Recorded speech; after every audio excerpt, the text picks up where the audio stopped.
कैसे हो आप लोग यहाँ पर होंगे। जैसे कि लास्ट वर्ड के एंड में आप लोग देखा था, जब भूत लोगों को आसानी से मार देता है तो तभी ब्रदर बा कहते हैं कि ठीक है, मैं तुम्हारे लिए और भी कुछ लेकर आया हूँ, इन लोगों के साथ लड़ाई करो। तो इन सभी लोगों को भी मार डालता है और ये देखने के बाद ब्रदर बा सोच रहे थे कि ये सभी लोग आर्मी के स्पेशल फोर्स के रिटायर्ड सोल्जर है, ये इतने आसानी से एक चोट में के पलक झपकते ऐसे कैसे कर सकते हैं, ये कौन है ये लड़का। तो इस एपिसोड के शुरुआत में टाइजन उन लोगों को कह दे कि तुम सभी लोग चीटियो हो, तुम्हारे पास दिखाने के लिए और कुछ है, मेरा समय बर्बाद हो रहा है, अभी मुझे कॉम्पिटिशन के दौर में कुछ चाहिए, हमेशा लूजर स्ट्रॉन्ग के सामने घुटने टेक देता है। ये सुनकर ब्रदर भाई कहते हैं कि हो सकता है कि तुम मेरे आदमियों को बश कर सकते हो कि लेकिन मेरे खिलाफ यह काम नहीं करेगा। तभी टाइजन कहते कि तुम अभी मेरे हाथ में हो और मैं ह्यूमन कोर्ट और लॉ के खिलाफ हूँ, मुझे कोई भी फर्क नहीं पड़ता और तेरा अस्तित्व को मिटाने के बाद ये सब कुछ रिसॉल्व हो जाएगा। तो तभी फिर से ब्रदर भाई कहते कि ओ तुम गॉड किंग हो, तुम डेफिनेटली पागल हो सकता है कि तुम अपनी पावर से मुझे दबा सकते हो, लेकिन मुझे कोई ऐसे व्यक्ति को बुलाने दो तो जो तुम्हारे एबिलिटी के साथ मिल खाए। क्या तुम डर गए?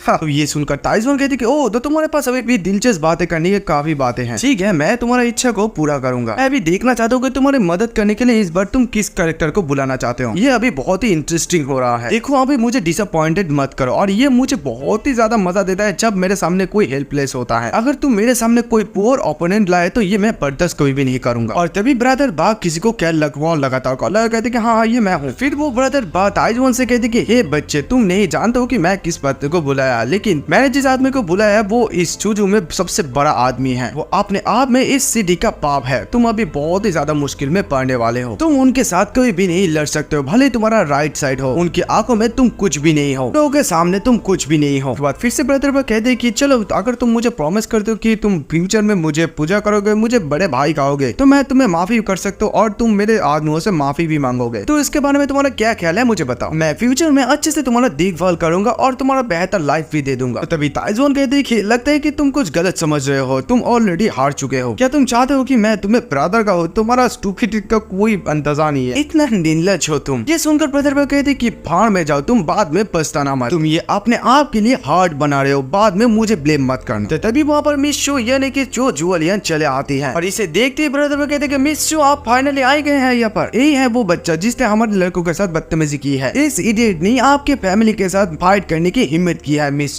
शो टाइजन को देखते वहाँ पर जाकर कहते कि टीचर आई एम सॉरी, मैं लेट हो गई। और ये सुनते सभी लोग हैरान हो जाते कि क्या उन्होंने उसे टीचर कहा। तो तभी टाइजन कहते कि अच्छे से सुनो मेरे डिसेबल्स, मैं आज तुम्हें ह्यूमन नेचर के बारे में सिखाऊंगा। ये मॉडल ट्रस्ट ने मेरे स्टूडेंट को कम उम्र में शराब पीने के लिए मजबूर किया, तुम बताओ क्या ये लीगल है? और ये सुनते वो ब्रदर बहुत ही ज्यादा डर जाता है और कहते कि अरे सच में मैं बहुत ही बुरा हूँ सच में। ये सुनते मिस शो बहुत ज्यादा गुस्सा हो जाती है और कहने लगती है कि तुम मेरे टीचर को ऑफेंड करने की हिम्मत करते हो। ब्रदर भाई उसके सामने घुटने टेक देता है और कहने लगती है कि मुझे माफ कर दीजिए मिस चू, मुझे सचमुच पता नहीं था कि वो आपके रिलेटेड है, प्लीज मुझे ये सुधारने का एक मौका दीजिए, मैं अपोलोजाइज करता हूँ। मन सोचने लगते कि ये पागल लड़का कैसे मिस चू की टीचर बन सकते हैं। तभी मिस चू कहते कि अपने आप को थप्पड़ मारते रहो। फिर ब्रदर भाई अपने आप को थप्पड़ मारने लगता है और कहने लगते कि मैं काबिल नहीं हूँ, मैं काबिल नहीं हूँ, और पूरा जोर जोर से थप्पड़ मारने लगता है खुद को। और इधर ब्रदर भाई के लोग भी अपने आप को थप्पड़ मारने लगता है। और उसके बाद मिस चू टाइजन से कहती है कि सॉरी आपको ये सब कुछ देखना पड़ा, ये सारे के सारे कुत्ते सचू फैमिली के फोर्सेस है, मैं जानते हो कि ये सभी के सभी लोग आपको ऑफेंड किया है, लेकिन आप इन लोगों को आपके लिए इस्तेमाल कर सकते हैं। हाँ ये लोग इडियट हो सकते हैं, लेकिन आप लोगों को जो मर्जी चाहिए इस्तेमाल कर सकते हैं। ये सुनकर टाइजन भी मन सोच लगती कि हाँ ये सही बात किया है, स्ट्रेंथ को बनाने के लिए कल्टीवेशन की जरूरत है, लेकिन ये सारे के सारे मटेरियल्स अकेले ढूंढना बहुत ही ज्यादा मुश्किल है, लेकिन मैं इन लोगों का इस्तेमाल कर सकता हूँ जितना मेरा मन चाहे। ये बहुत ही वंडरफुल आइडिया है। मिस चू इन सभी लोगों को कहती है कि हाँ याद रखना अभी से तुम इनकी बातों के मतलब इनके आदेश पर चलोगे, आज से मेरी टीचर तुम लोगों का ऑनर है। ये सुनकर ब्रदर कहते कि हाँ हम लोग जानते हैं, और वो लोग वहां से चले जाने लगता है। इधर डियोसंग ये सब कुछ देखकर सोच लेते कि मिस चू इस जियोफेन के लिए इतना रिस्पेक्ट क्यों दिखा रही है, क्या वो उसके लिए खेलने का टॉय है, क्या मैं उसके रिलेशनशिप पे बंदूक तान दिया है। अभी शाओगुन इधर आकर कहते कि मिस चू आपने जो आज मदद किया उसके लिए आपको बहुत ही ज्यादा शुक्रिया, अगर आप नहीं होते तो ली जियोफेन हमारे लिए बहुत ही ज्यादा मुश्किल खड़ा करते थे। आज board director new principal candidate announcement करेगा, अगर मिस चू फ्री है तो आप हमारे साथ ज्वाइन कर सकते हैं इस एकेडमी पर। तो तभी मिस चू कहती कि क्या आप लोग नहीं जानते कि नया प्रिंसिपल कौन है? क्या आप लोग ये नहीं जानते कि इस स्कूल में सबसे बड़ा शेयर होल्डर कौन है? वहाँ पर प्रिंसिपल माँ चले आता है और माँ चले आते कहती कि मिस चू नेचुरली हमारा न्यू प्रिंसिपल का उम्मीदवार यंग शाओ है। तो कोई भी शक नहीं कि इस पोजीशन के लिए काबिल हमारे यंग मास्टर ही है और ये एक अंदर की इंफॉर्मेशन है। और जहाँ तक मेजर शेयर होल्डर की बात है वो बहुत ही एक्सट्रीमली मिस्टीरियस है। अब तक उन्होंने स्कूल मैनेजमेंट में भाग नहीं लिया है। Most of the general management young Shao के डैड की तरह किया गया था। और मिस चू मुझे ये लगता है कि मुझे आपको ये याद दिलाना चाहिए कि ली जियाओफेन एक वेयरहाउस अटेंडेंट है, वो स्कूल के टीचर नहीं है। आप उससे दूर रहिए, भले ही वो अच्छे तरीके से फाइट कर सकते हैं और सबसे अच्छा जो हमारे स्कूल में वो कर सकते हैं वो है पीई टीचर बनना। और आपको ऐसे पर्सन को रेस्पेक्ट करने की कोई जरूरत नहीं, वो रियल टीचर नहीं है। और ये सुनते ही मिस चू बहुत ज्यादा गुस्सा हो जाता है। अभी ताइजोन उसे आकर रोकता है। फिर ताइजोन डायरेक्टर माँ के सामने आकर कहता है कि ऐसा लगता है कि आप 20 सालों से इस सीट पर सड़ने के बाद आप ये भूल गए हैं कि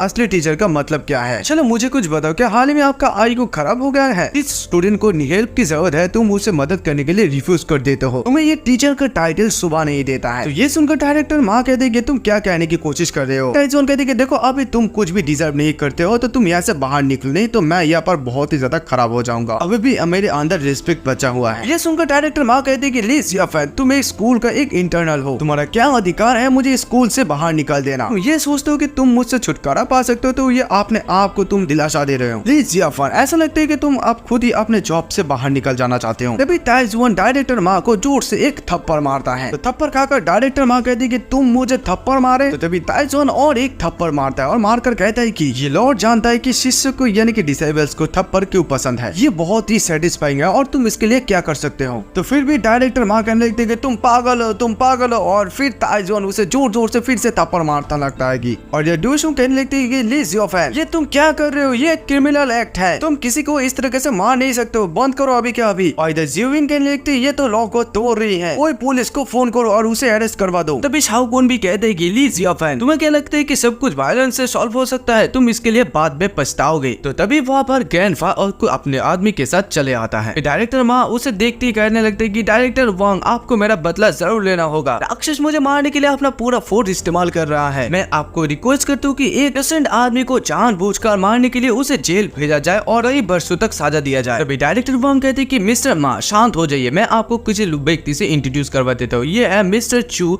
ताइजुआन, ये सबसे बड़ा शेयर होल्डर है हमारा स्कूल का। तो गाइस ताइजुआन से जाकर कहता है कि मिस्टर ली मैं थोड़ा लेट हो गया, आई एम सो सॉरी, मुझे थोड़ा अर्जेंट काम था तो मैं इसलिए वहाँ पर अटेंड करने के लिए गया। आई होप कि ये छोटा सा चीज आपको डिसअपॉइंट नहीं करेगा। तो ये सुनकर ताइजुआन कहते हैं कि चलो छोड़ो कोई बात नहीं। फिर कैनफा सभी लोगों को कहते हैं कि माय नेम इज चू तियानजिंग, अभी करंट ओरिएंटल स्टार आर्ट्सोकोनिक स्कूल की ऑनर मैं हूँ। नाउ मैं अभी अनाउंस करता हूँ कि हमारे स्कूल की अभी से नया प्रिंसिपल है मिस्टर ली जियाओफेन, उसका हार्दिक स्वागत करें। ये अनाउंस सुनते सभी लोगों का होश उड़ जाता है और कहने लगते हैं कि क्या यंग शाओ नहीं है, क्या उसने गलत नाम लिया है, ली जियाओफेन क्यों प्रिंसिपल है। तो ये सुनते शाओकुन भी कहते कि फादर ये क्या सही है, आपने कहा था कि प्रिंसिपल का पोजीशन मेरा होगा। तो तभी डायरेक्टर वांग कहते कि शाओकुन अभी बातें करना बंद करो, चू फैमिली ऐसा वैसा फैमिली नहीं है, हम लोग उसे नाराज नहीं कर सकते, अभी इस बात को जाने दो। तो उसके बाद फिर से गनफा कहते कि सिर्फ इतना ही नहीं, हमारा चू फैमिली ने अभी डिसाइड किया है कि सारे शेयर्स को हम लोग वापस कर देंगे और मिस्टर ली जियाओफेन को डोनेट कर देंगे। अभी से ये स्कूल उनका प्रॉपर्टी है। ये सब बातें सुनकर सभी लोग बहुत ज्यादा शॉक हो जाता है और डायरेक्टर मास कहने लगता है कि सब कुछ खत्म हो गया, मैं बर्बाद हो गया। डियोशोंग सोचने लगते हैं कि केवल से मिस्टर चू बल्कि डायरेक्टर चू भी उसे अच्छे से रिस्पेक्ट कर रही है, क्या वो हमेशा ही इतना अच्छा था, मैंने क्यों नहीं देख पाई, क्या मैं यहाँ पर गलत हूँ, ये पूरा स्कूल अभी उसका हो गया है, अभी मैं क्या करूँ। उसके बाद ग्रैंडफा ताइजुआन से पूछता है कि मिस्टर ली क्या आप कुछ यहाँ पर कहना चाहते हैं। उसके बाद जियोफेन कहता है कि यो फी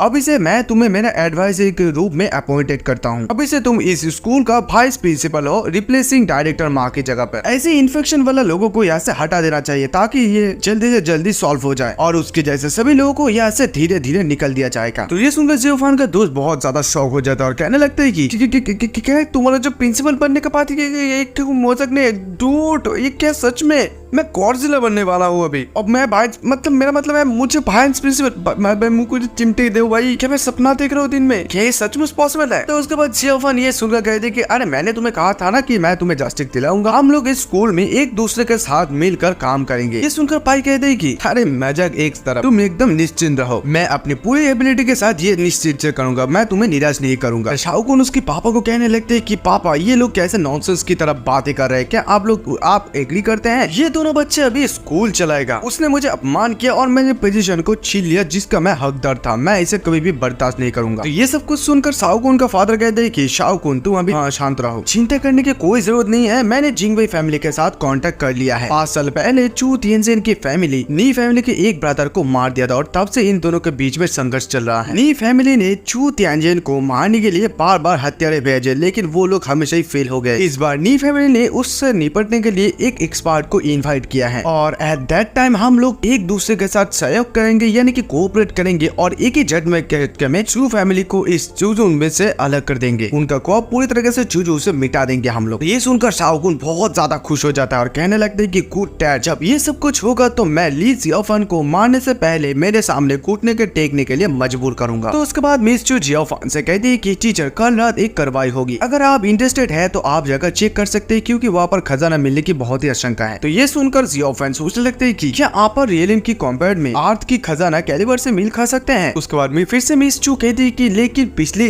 नीलामी में किसी ने एक दुर्लभ मैजिकल खजाने पर बोली लगाई थी, क्या आप थोड़ा सा भी इंटरेस्ट नहीं है लिटिल बिट। ये सुनते जियाओफन कहते हैं कि मैजिकल आइटम, और फिर सोचने लगते हैं क्या ऐसे मैजिकल आइटम इस आर्ट में मौजूद है। जितना आसान समझता था इतना आसान ये आर्ट नहीं है, अगर ऐसा है तो ये मेरा ट्रू पोटेंशियल को वापस पाने के लिए बहुत ही बढ़िया है। तो उसके बाद मीचू से कहता है कि ठीक है तुम मेरे लिए अरेंजमेंट करो, मैं वहाँ पर जाऊंगा। तो उसके बाद सीन शिफ्ट होता है और जियाओफन को मिचू एक घर पे ले आती है, आकर कहने लगती है कि टीचर ये विलेज स्कूल के बहुत ही ज्यादा नजदीक है, इन फ्यूचर ये आपके लिए बहुत ही ज्यादा काम पे आएगी क्योंकि स्कूल बहुत ही ज्यादा नजदीक है। ये पड़ोस का सबसे अच्छा विला है, ये चूजू में सबसे ज्यादा शांतिपूर्ण जगह है, बहुत कम लोग यहाँ पर आते हैं। मैंने सोची कि ये जगह आपके लिए बहुत ही सूटेबल होगी, क्या आपको ये पसंद है। एक घर देखकर जियाओफन बहुत ज्यादा खुश हो जाता है और मिस चू को बहुत ज्यादा धन्यवाद कहता है। ये सुनकर मिस चू बहुत ज्यादा शर्मा जाती है और कहने लगती है कि टीचर आपके लिए तो मैं कुछ भी कर सकती हूँ, मैं आपको और ज्यादा डिस्टर्ब नहीं करना चाहती हूँ गुड टीचर। तो उसके बाद जियाओफन कहते कि नहीं आज रात तुम मेरे साथ यहाँ पर रहोगे, चलो मेरे साथ चलो, तुम्हारे साथ बहुत कुछ बातें करने हैं। ये सुनकर मिस चू सोचने लगती है क्या क्या मैंने गलत सुना है, टीचर मेरे साथ तभी रहना चाहते हैं क्या वो। उसके बाद सीन शिफ्ट होता है, वो लोग उस विले के अंदर चले जाते हैं। तो वहाँ पर जाती जियाओफन कहता है कि बैठो यहाँ पर। उसके बाद मिस चू वहाँ पर चप्पल खोलकर बैठ जाती है और बैठकर कहती है कि टीचर हम लोग यहाँ पर क्या करेंगे। तो तभी जियाओफन के शरीर के अंदर से एक एनर्जी बाहर निकलने लगता है। आज मैं यहाँ पर कल्टीवेशन शुरू करूंगा और मुझे 100 माइल से कुछ ग्रेटर क्यूआई इकट्ठा करना पड़ेगा और तुम यहीं पर रहकर इस लॉर्ड के साथ प्रैक्टिस करोगे। ये सुनकर मिस चू सोच लगता है ओ अच्छा तो टीचर यहाँ पर मुझे प्रैक्टिस करने के लिए लाई है। मैंने सोची कि वो मुझे धक्का देकर नीचे गिराने चाहता, आई मीन मुझे मतलब शांत हो जाओ, मैं क्या ये सोच रही हूँ, मैं ये क्यों फ्रस्ट्रेटेड फील कर रही हूँ। तो फिर जियाओफन उसे कहते कि तुम मेरा ताइजुआन मीन को सिखोगे, भले तुम मेरे बाहर के डिसेबल्स हो लेकिन तुम ये टेक्निक सीखने के लिए क्वालिफाइड हो। मैं आज तुम्हें कल्टीवेशन टेक्निक के द ड्रैगन हार्ट टेक्निक को सिखाऊंगा। तो तभी जियाओफन के शरीर के अंदर से एक ड्रैगन बाहर निकलता है और जोर जोर से रोड़ता है। ये देखकर मिस चू सोचने लगती है कि ये किस तरह का मैजिकल टेक्निक है कि सडनली वो इतना सारा ऑरा को एक साथ कर दिया है। ऐसा लगता है कि मेरी बॉडी इस कीवाई को एब्जॉर्बिंग कर रही है, मेरी शरीर का हर एक पोर्स खुल गई है, इस स्ट्रॉन्ग आवा में मेरी पूरी शरीर नहा रही है। ये एक बहुत ही अमेजिंग फीलिंग है। तभी जियाओफन कहते हैं कि देखो डिस्टर्ब मत होना, इसे नोट कर लो क्योंकि ये ड्रैगन हार्ट टेक्निक सिर्फ एक ही बार शो होगा। इस मूवमेंट को याद रखना और अपनी सोल में एब्जॉर्ब करना, रियलाइज इट्स फुल पोटेंशियल। तभी वो दोनों ध्यान से इस टेक्निक को एब्जॉर्ब करता है और उसके बाद जियाओफन सोचने लगते हैं कि हालांकि ये चूज जियोलिन इतना अच्छा नहीं है लेकिन इस मॉडर्न वर्ल्ड में उसकी एबिलिटी बहुत ही रेयर है जो मेरी टेक्निक को एब्जॉर्ब कर पा रही है। फिर से ताइजुआन सोचने लगते हैं कि अब रियली में इमोर्टल्स कल्टीवेशन को बहुत सारे लेवल में भाग किया गया है। पहला है the Qi refinement, the dantian, the core formation, the soul formation, returning void, fusion realm, transcending and tribulation. मेरा पिछले जीवन में मैं हाईएस्ट ट्रिब्यूलेशन में चला गया था और वहीं पर जाने के बाद वो सभी लोग मुझे ग्रेट इमोर्टल करके पुकारता था, लेकिन अर्थ पे उस स्तर तक जाने के लिए मुझे नेसेसरी कीवाई कल्टीवेशन की जरूरत है और मुझे मेरा प्रीवियस जीवन की लेवल तक पहुंचने के लिए मुझे गैलेक्सी को क्रॉस करना पड़ेगा। ऐसा करने में कई महीने या साल लग सकता है। मुझे खुद को प्रूफ करने के लिए आर्थ पर कल्टीवेशन करने के लिए मुझे सब कुछ करना पड़ेगा। मिस चू भी अपनी ब्रेक थ्रू कर लेती है और फिर ताइजुआन से कहती है कि थैंक यू टीचर मुझे ये पर्सनली ये अपॉर्चुनिटी देने के लिए। इसका बात सुनकर जियाओफन कहते हैं कि तुम्हारा टैलेंट एक्सेप्टेबल है, तुम करेंटली अभी कीवाई रिफाइनमेंट स्टेज पर हो, तुम पास्ट में जाने के लिए असमर्थ हो क्योंकि तुम जिस स्किल का प्रैक्टिस किए हो वो अभी भी इनकम्प्लीट है और तुम एक कल्टीवेटर के रूप में अपने रास्ते से भटक गए हो और ये कुछ ऐसा है कि जिसे मैं टॉलरेट नहीं कर सकता हूँ, यानी कि बर्दाश्त नहीं कर सकता हूँ। इन फ्यूचर तुम्हें ये ड्रैगन हार्ट टेक्निक को डिलीटली कल्टीवेट करनी पड़ेगी। ताउजियन को नाम को अपमानित ना करे, हमारा ग्लोरियस सिविलाइजेशन तुम्हारी अपमान बर्दाश्त नहीं नहीं करेगा। ये सुनकर मिस चू कहती कि यस, आपका डिसेबल ये हमेशा याद रखेगी। और फिर सोचने लगते हैं कि मैं 10 साल की उम्र से मैं कल्टीवेशन प्रैक्टिस कर रही हूँ, लेकिन तब से लेकर अभी तक मैंने अभी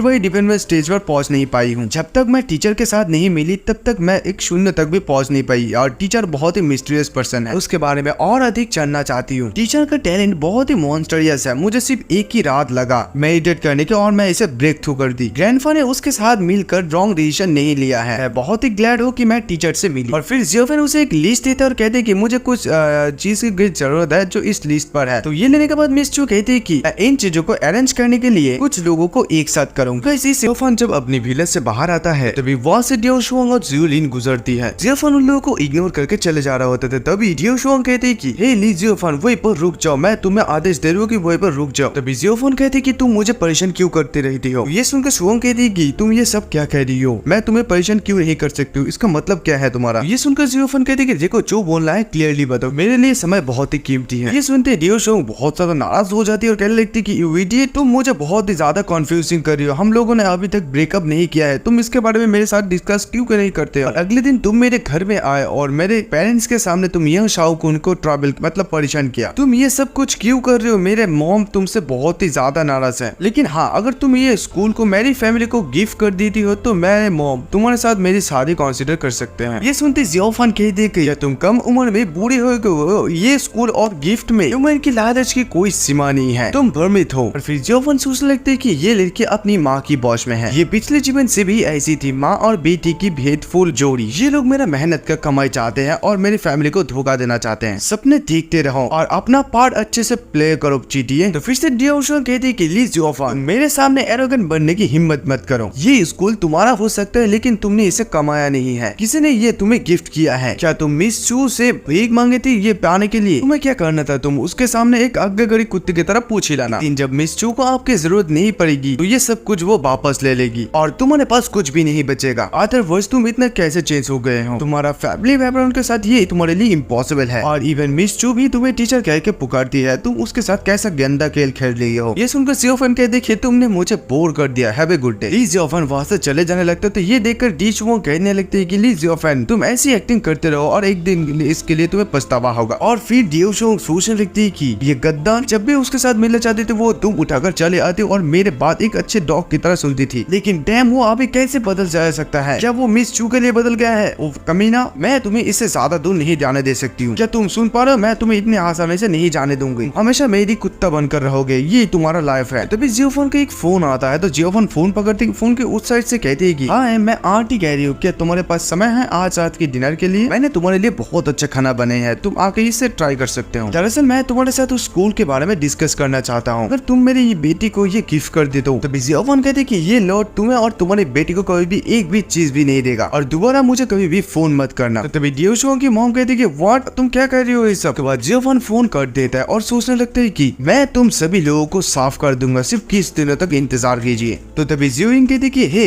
इस लूजर के बारे में सोचना बंद कर दो, वो क्या हुआ अगर प्रिंसिपल हुआ तो इससे कोई भी फर्क नहीं पड़ता क्योंकि उसकी बैकग्राउंड और पसंद इससे बदल नहीं जाएगी, वो हम लोगों के ऊपर कभी भी फिट नहीं होगा। के बाद फिर से डियो शुआंग कहती कि हालांकि वो अभी स्कूल की प्रिंसिपल है तो वो स्कूल की चीजों को अभी बदल सकती है। ये सुनकर जियोइंग कहती कि तुम ज्यादा ही कुछ सोच रही हो, तुम्हें चिंता करने की कोई जरूरत नहीं क्योंकि यंग शाओ इससे डील कर लेगी। इस तरह के लोगों के साथ निपटने के लिए हमारे पास रास्ता है। देखो हमारी ये स्कूल एलिट फॉर एलिट चलता आ रहा है और कोई भी माता पिता ये नहीं चाहेगी कि हमारी स्कूल का प्रिंसिपल एक गरीब आदमी है। हमारी ये स्टूडेंट का ग्रुप इस प्रिंसिपल को स्कूल से बाहर निकाल देगा और इसका अरेंजमेंट यंग शाओ कुन करेगा और फिर से वो लियो जियोफेन बेकार और एक होमलेस कुत्ता बन जाएगा। सुनकर डियो शुआंग कहती कि ये तो मिस चू को बहुत ज्यादा परेशान करी। तो जियोविन जवाब देती कि नहीं, क्योंकि ली जियोफेन प्रिंसिपल है, वो नहीं है, वो स्कूल को मैनेज नहीं कर पाया इसीलिए उसको स्कूल से बाहर निकाल दिया जाए, ये उसकी गलती है। अगर हम लोग उसे स्कूल से किक आउट भी कर दे तो मिस चू सिर्फ बाहर से देखेगी और अपने आप के डिसीजन में रिग्रेट फील करेगी। चलो हम लोग ऐसे चलते हैं और इस प्लान को शुरू करते हैं। ये उसे खुद का मजाक बनाते हुए देखे। बात सीन शिफ्ट होता है और स्कूल की मैदान पर क्यों पाई को दिखाया जाता है। वहीं पर एक स्टूडेंट आकर कहते हैं कि हे टीचर, ऐसा लगता है कि आपका हाल ही में हमारा प्रिंसिपल की तरह आपका भी प्रमोशन हुआ है, तो आप हमारा नया वाइस प्रिंसिपल है, टीचर क्यों? और फिर से कहते हैं कि हे क्या आप भूल गए हैं, आप हमारा क्लासरूम ग्रेड 3 को मैनेज नहीं कर सकते हैं, आप हमारा पीए टीचर बनने के लायक नहीं है और वाइस प्रिंसिपल की बात तो छोड़ ही दो। तो तभी क्यों पाई कहता है कि यंग सीमो, तुम अभी भी आके एक स्टूडेंट हो और टीचर की रिस्पेक्ट देना सीखो। उसके बाद यंग सीमो क्यों पाई को एक चैलेंज देता है और कहते हैं कहते कि मैं आपको एक मेरे साथ गेम खेलने के लिए चुनौती देता हूँ, अगर आप जीतते हैं तो मैं आपको हमारे वाइस प्रिंसिपल के रूप में मान लूंगा और आपसे माफी मांगूंगा, लेकिन अगर मैं जीतता हूँ तो तभी पाई कहते कि हे यंग जिमू, तुम्हारा पीए क्लास खत्म हो गया है, तुम्हें अब क्लासरूम पर वापस जाओ और तुम कोई भी गेम डिसाइड नहीं कर सकते हो मेरे साथ। मैं अभी भी तुम्हारा टीचर हूँ और तुम मेरा स्टूडेंट, यहाँ पर कोई भी डिस्कशन नहीं होगा। जिमो कहते कि आप एक स्टूडेंट से हारने के लिए डर रहे हैं ना, ये बहुत ही इम्प्रेसिंग है, शर्मनाक है। व्हाटएवर जो भी हो, आप लोग हमें पढ़ाने के लिए क्वालिफाइड नहीं है। आप और आपका क्लासमेट यहाँ से निकल जाइए, आप लोग हमारा इस एलिट क्राउड से नहीं है, हम लोगों का फैमिली ये सुन लेगा। वहाँ पर सियोफन चले आता है। सियोफन आते कहता है कि ये प्रिंसिपल तुम्हारा शिकायतें सुना है, क्या आप इस लॉर्ड के शासन से अनसेटिस्फाई है? तो आपको किस तरह के टीचर चाहिए जो तुम्हारे लिए काबिल है? देखो सिर्फ तुम मेरे टाइम वेस्ट कर रहे हो। तो तभी जिमो कहते कि आप एक प्रिंसिपल है, लेकिन आपकी वर्ड में थोड़ा सा प्रॉब्लम है। आप लोग भी समझ सकते हैं कि यहाँ पर जियोफन की लैंग्वेज में थोड़ा सा प्रॉब्लम है, क्योंकि वो इस जगह से नहीं है, वो रिबन होकर आया है। उसके बाद फिर से जिमो कहते हैं कि व्हाटएवर छोड़ो ये सब बातें, अगर मैं आप लोगों को एक चुनौती दिया हो, ये बहुत ही इजी गेम है मिस्टर प्रिंसिपल, क्या आप मेरे साथ खेलना चाहते हैं?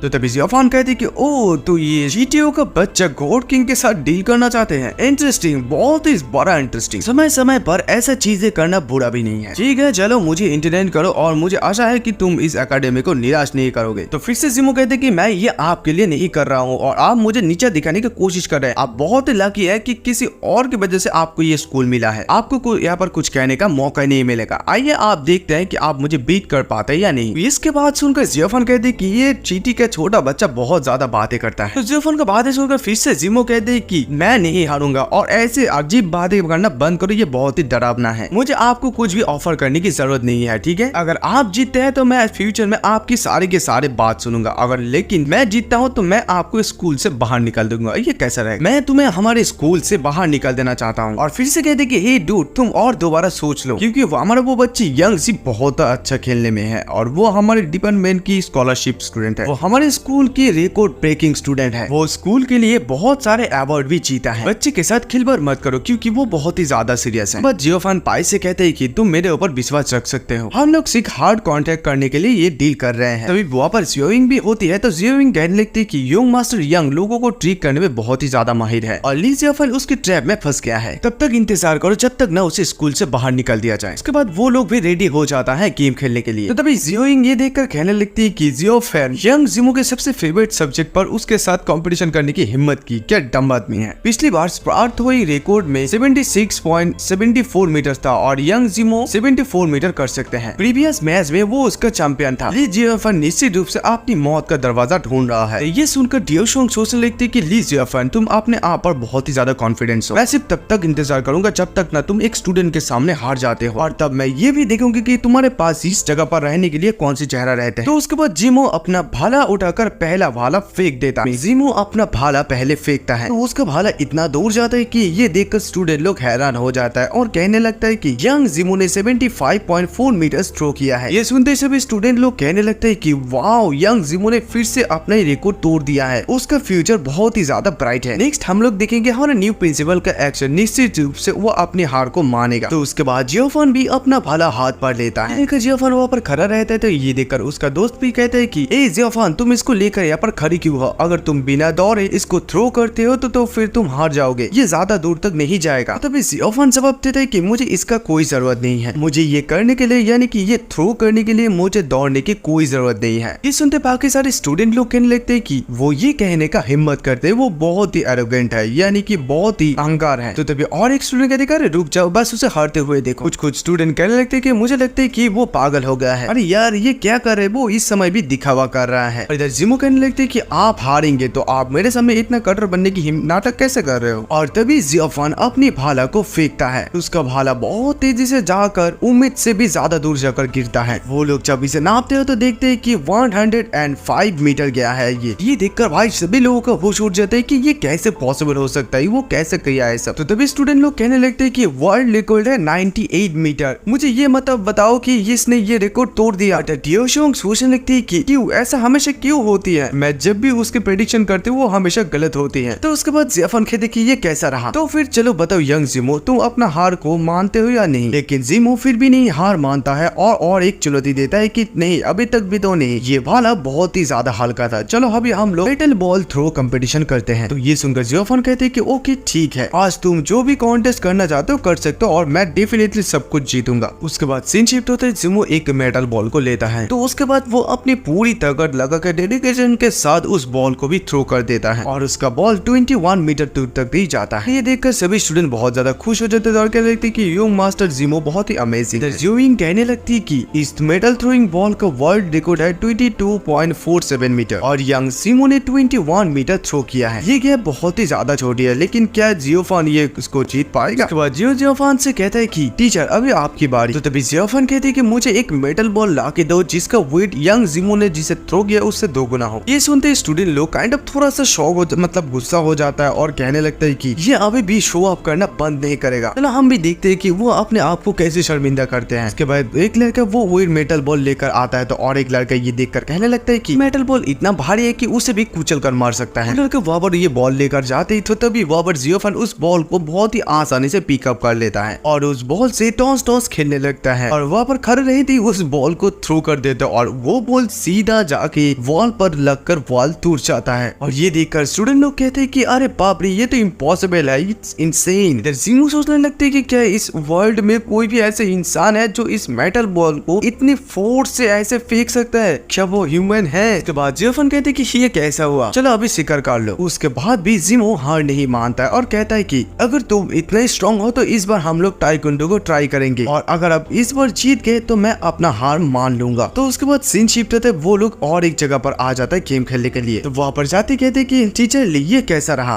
क्या आप डर रहे हैं? मैं आपको बता दूं कि ये ताइक्वांडो मेरा सबसे फेवरेट गेम प्ले है। तभी जियोफन भी कहते हैं कि मुझे इस बात से डर है कि तुम अपनी डिग्निटी खो दोगे, तो इसलिए मैं इस गेम को मतलब इस सब्जेक्ट को चूज नहीं कर रहा हूँ, लेकिन अभी बहुत देर हो गया है, तुम इसके लिए पछताओगे। अपना आंखें खोलो और इसे देखो, मैं तुम्हें अच्छा सबक सिखाऊंगा। और जियोफन अपने हाथ में एक एनर्जी क्रिएट करने लगता है। रियल मार्शल आर्ट्स कैसे दिखता है? तो उसके बाद जिमो जियोफन के ऊपर पहले अटैक करता है, लेकिन जियोफन इतना तेजी से उसके मुक्का मारता है कि वो बहुत दूर जाकर घिसकता हुआ गिर जाता है। ये सब कुछ इतना जल्दी होता है कि जिमो को कुछ भी समझ में नहीं आता। तो जिमो सोचने लगते हैं कि अभी अभी ये सब क्या हो गया और सारे के सारे स्टूडेंट ये देखकर सोचने लगते हैं कि ये किस तरह के टेक्निक है, ये बहुत ही कूल है, प्रिंसिपल ली तो बहुत ही ज्यादा हैंडसम है। तो तभी उनमें से एक स्टूडेंट कहते हैं कि ये ताई ची पुश हैंड है और ये चाइना का रियल मार्शल आर्ट नेशन है, ये बहुत ही ज्यादा कूल है। तो तभी वो एक स्टूडेंट कहते हैं कि बेसिकली मैं यहाँ पर टीचर का मजाक बनाने के लिए आया था, लेकिन अभी उन्होंने मुझे उनकी प्रशंसा करने के लिए मजबूर कर दिया है। तो उसके बाद जियोफन यंग जिमो के सामने आकर कहती कि यंग जिमो अभी ये कैसा रहा, क्या तुम अभी भी कुछ कहना चाहते हो? तो तभी यंग जिमो अपनी हार को मान लेता है और कहते हैं कि लिए टीचर ली, इस बार मैं अपने दिल के करीब से मैं हार मान लेता हूँ। ये यंग जिमो आपको जो बात तरफ कहा है वो अभी से रखेगा, मैं अभी से एक अच्छा स्टूडेंट बनूंगा और कभी भी टीचर के साथ कोई भी परेशानी नहीं करूंगा। ये सुनकर जियोफन कहते कि हाँ अभी तुम्हें एक स्टूडेंट लग रहा है। सब कुछ जब डिसमिस हो जाता है तो जिमो चाहते चाहते कहते हैं कि लेकिन आपको बे केयरफुल रहना चाहिए क्योंकि ये सब कुछ यंग शाओकुन ने सेटअप किया है और शू मिंग हाओ ने मुझे उस्काया है। यंग शाओकुन बहुत ही बेकार आदमी है और वो डर्टी टी खेलना पसंद करते हैं। तो ये सुनकर जियोफन हंसने लगता है और कहते कि ओ अच्छा, तो यंग शाओकुन ने फिर से ये किया है। और फिर यंग जिमो से कहती कि तुम उस शू मिंग हाओ को ये बता दो कि उसको एक अच्छा स्टूडेंट बनने के लिए और क्लासरूम में जाने के लिए अगर वो ये नहीं करता तो उसे भुगतना पड़ेगा। तो तभी जिमो कहते कि टीचर शू मिंग हाओ इस स्कूल के बिग बॉस और आप उसके साथ कुछ भी नहीं कर सकते, तो इससे बेहतर है कि आप उसे छोड़ ही दीजिए। और उसके अलावा शू मिंग हाओ एक पावरफुल फैमिली का मेंबर है और इस स्कूल में जो प्रीवियस मैनेजर था वो उसका कुछ भी बिगाड़ नहीं पाया है। ये सुनकर जियोफन कहती कि देखो स्कूल ऐसा कोई जगह नहीं है जहाँ पर स्टूडेंट अपने आप को बॉस बताए या किंग, तुम सिर्फ मेरी वर्ड को फॉलो करो, यानी कि तुम जाके उसे सीधा बोल दो, अंडरस्टूड? तो जिमो कहते कि हाँ टीचर समझ गया। ये सब कुछ डियो शोंग देख कर कहने लगती है कि जियो विंग ऐसा लगता है कि हम लोग कभी भी ली जियो फैन से कभी भी लिपट नहीं पाएंगे, पता नहीं क्यों, लेकिन मुझे ऐसा क्यों फीलिंग आ रहा है कि हम दोनों लोग डिफरेंट हो गए हैं। इन द एंड हम लोगों को दूर से उनकी तारीफ करना पड़ेगी। इधर जियो विंग यंग जिमो को देखकर बहुत ज्यादा गुस्सा हो रही होती है और कहने लगती है कि यूजलेस, ये एक यूजलेस पीस है। यंग मास्टर यंग ने ली जियोफन से लिपटने के लिए एक बेकार आदमी को चुना है। उसके बाद सीन शिफ्ट होता है और जियोफन की विला को दिखाया जाता है। तो वही पर कुछ लोग कुछ सामान लेकर आता है तो ब्रदर माँ कहने लगते है कि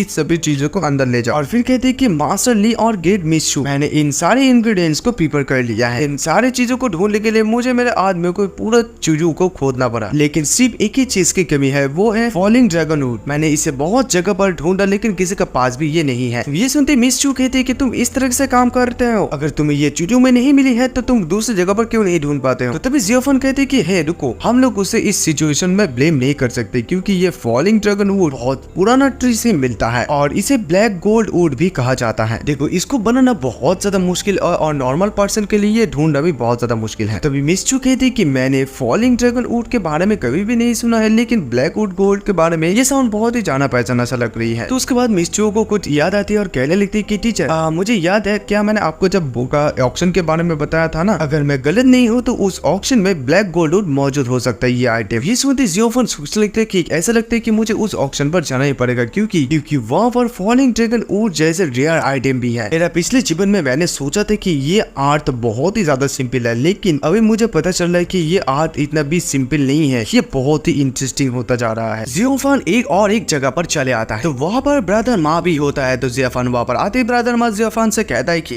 मिस्टर ली, शू फैमिली में थोड़ा सा इशू आ गया है तो इसलिए मिस शू वापस चली गई, तो वो आपके साथ आज रात यहाँ पर नहीं रह पाएगा, तो इसलिए वो उसने मुझे कहा है कि आपसे माफी मांगने के लिए। और उसके अलावा मिस शू ने आपके अकाउंट में 100 मिलियन ट्रांसफर किया है ताकि आपके मन में जो आए वो आप खरीद सकते हैं। ये सुनकर जियोफन कहते हैं कि कोई भी प्रॉब्लम नहीं है, अगर शोजुएलिन से कुछ भी होते हैं तो मुझे ढूंढना याद रखना क्योंकि वैसे भी वो मेरा डिजाइबल्स है। ये सुनकर ब्रदर बा कहते हैं कि थैंक यू मिस्टर ली, आपका इन बातों को सुनकर मिस शू बहुत ही ज्यादा कंफर्टेबल महसूस करेगी। तो फिर उस जगह पे हमें और भी कुछ लोगों को दिखाया जाता है। तो वही पर शाओकुन सोंगजोंग को कहने लगते हैं कि योंग मास्टर, उस दिन जो लड़का अपना बिजनेस को बंद कर दिया और आपको चट्टानों पर पटक दिया और अभी तक आपका पैर को टूट दिया है, वो निश्चित रूप से थोड़ा सा साहसी है, वो इस एरिया की प्रिंस के ऊपर हमला करने की हिम्मत करते हैं। तो तभी ट्यूशोंग कहती है कि शाओकुन देखो ली जियोफन यहाँ पर आ गया है। तो उसे देखते ही सोंगजोंग कहता है कि ओ अच्छा, तो वो इस जगह पर छुपा हुआ है, तो इसलिए मैं उसको पूरे चूजू में ढूंढ नहीं पा रहा हूँ। ये सुनते शाओकुन कहते हैं कि सोंगजोंग, इसका मतलब है कि यीशु ने तुम्हें माउंटेन से फेंक दिया है। फिर मनी मन सोचने लगते कि इस चूजू में योंग मास्टर सोंगजोंग बड़ा है, ये मत सोचना कि ली जियोफन उसे नाराज कर दिया है तो वो उसे आसानी से छोड़ देगा, इस बार ली जियोफन जरूर से जरूर मरने वाला है। उसके बाद सोंगजोंग ली जियोफन के पास जाता है और जाकर कहता है कि ओ तो तुम ली जियोफन हो, एक कमीना, क्या तुम मुझे याद कर पा रहा है? चलो मुझे बता अभी तू कैसे मरना चाहता है आज। जियोफन भी जवाब देता है कि ओ तो तू अभी तक मरा नहीं है, तो तू फिर दोबारा और एक बार मरना चाहता है। ये सुनते सोंगजोंग गुस्सा हो जाता है, तभी शाओकुन उसे रोकता है और कहता है कि ये मास्टर सॉन्ग, ये एक ऑक्शन है और यहाँ पर चूजू के सारे फेमस लोग एकत्रित हुआ है और वैसे भी इस ऑक्शन का मास्टर योंग क्लान है, वो यहाँ पर परेशानी बर्दाश्त नहीं करेगा। अभी इसके बाद छोड़ो, बाद में हम लोग इसके साथ लिपट लेंगे। इस बात से सोंगजोंग भी सहमत होता है और कहते कि हाँ तुमने सही कहा, पहले हम लोग इसे बाहर निकाल देंगे, उसके बाद हम लोग इसे पछतावा फील करवाएंगे। तो उसके बाद शाओकुन जियोफन से कहते कि हे ली जियोफन, ये एक हाई लेवल का तो इस जगह पर कैसे आ सकता है? तो जियोफन कहते कि किसी ने मुझे इस जगह पर इन्वाइट किया है, क्या तुम्हारा कोई कमेंट्स है? डियोशोंग सोचने लगते हैं कि ली जियोफन को देखकर एक गरीब आदमी लगता है और उसका कपड़े देखो यार, वो इस हाई क्लास में कैसे आ सकता है ऐसी जगह पर, भले वो मिस शू का प्रेमी हो लेकिन वो इस फैक्ट को बदल नहीं सकता है। तो तभी शाओकुन कहते हैं कि तुम्हें इस जगह पर कौन इन्वाइट करेगा, ये कोई मीटिंग करने का प्लेस नहीं है, हम लोग इस तरह के कोई भी पर्सन को इस जगह पर आने नहीं दे सकते हैं। तो उसके बाद डियोशोंग भी कहते हैं कि शू फैमिली का टेस्ट बहुत ही ज्यादा बेकार है क्योंकि ये एक ग्रामीण व्यक्ति है और इसके साथ प्रेम करना,